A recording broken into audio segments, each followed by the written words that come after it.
Jumpa lagi dalam program kita, Kamu Dikasihi. Kali ini kita masih membahas kelanjutan tema dari sebelumnya. Tuhan mengasihi orang berdosa. Karena semua manusia telah berbuat dosa dan hilang kemuliaan Allah. Semua manusia telah berbuat dosa, tidak satu orang pun yang luput dari dosa. Karena dosa bukan karena kita melakukannya, melainkan dosa itu sudah diwarisi sejak dari Adam. Oleh karena satu orang Adam, semua manusia telah berbuat dosa di dalam Adam. Oleh karena itu saudara, hari ini kabar baiknya adalah Tuhan mengasihi orang berdosa. Orang berdosa itu telah hilang kemuliaan Allah. Ketika hilang kemuliaan Allah, maka tidak ada lagi persekutuan dengan Tuhan. Adam bersekutu dengan Tuhan di Taman Eden. Tapi setelah dia berdosa, maka hilang kemuliaan Tuhan. Dia takut, dia menjauh dari hadirat Tuhan. Pun demikian, Tuhan tetap mengasihi Adam. Dan Tuhan datang di Taman Eden serta memanggil, Adam, Adam, di manakah engkau? Tuhan mengasihi orang berdosa. Tuhan mengasihi Adam. Tuhan mengasihi kita semua manusia yang telah lahir dari keturunan nenek moyang kita, Adam, yang telah berdosa. Dosa membuat manusia hilang kemuliaan Allah. Hilang dan putus hubungan persekutuan dengan Tuhan. Itu sebabnya dalam Yohanes 3 ayat 16. Karena begitu besar kasih Allah akan dunia ini, sehingga ia mengaruniakan anaknya yang tunggal, supaya setiap orang yang percaya kepadanya tidak binasa, melainkan beroleh hidup yang kekal. Inilah bukti kasih Tuhan.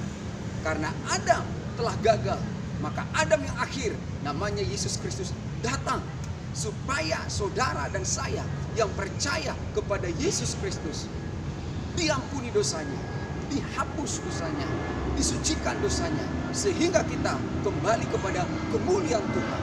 Kemuliaan Tuhan memenuhi kita dan kita dapat bersekutu kembali dengan Tuhan. Karena Tuhan mengasihi orang berdosa, Dia mengutus anaknya Yesus Kristus supaya kita bisa kembali memiliki hubungan dengan Tuhan, supaya saudara memiliki keintiman dengan Tuhan, memiliki persekutuan dengan Tuhan. Bukankah ini luar biasa? Jangan katakan saya orang berdosa. Benar, saudara, saya juga. Karena memang semua orang telah berbuat dosa. Bukan masalah dosa lagi, tapi masalah percaya atau tidak akan karya pengampunan Yesus Kristus yang sudah Dia lakukan di kayu salib untuk saudara dan untuk saya. Saya ulangi lagi, Tuhan mengasihi orang berdosa dengan menyelamatkan kita, dengan mengampuni kita, dengan menanggung semua dosa kita di dalam tubuhnya di kayu salib. Sehingga saudara tidak hidup lagi di dalam dosamu, tetapi hidup di dalam kemuliaan Tuhan, hidup di dalam kemurahan dan kebenaran Tuhan yang Dia telah nyatakan bagi saudara. Hari ini, mari dengarkan dan terimalah kabar baik ini bagi saudara. Tidak peduli sebanyak apa dosa kita, karena bukan soal dosa kecil atau dosa besar. Semua dosa upahnya adalah maut. Tapi di dalam Yesus Kristus, oleh kasih karunia kita diselamatkan. Hari ini saudara sudah mendengar, saudara dikasihi Tuhan, dosamu diampuni, dosamu disucikan oleh darah yang sangat mahal. Terimalah, percayalah, maka hari ini juga engkau telah diselamatkan. Engkau dikembalikan kepada kemuliaan Tuhan, memiliki persekutuan dengan Tuhan, bisa hidup bersama-sama dengan Tuhan, bahkan memiliki hidup yang kekal. Dunia yang sementara kita akan tinggalkan. Sorga itulah tempat kita yang sesungguhnya. Terpujilah Tuhan yang mengasihi kita, orang berdosa. Dan sekarang kita bukan lagi orang berdosa, tetapi sudah dibenarkan, sudah dikuduskan, dipenuhi kemuliaan Tuhan. Shalom, kamu dikasihi.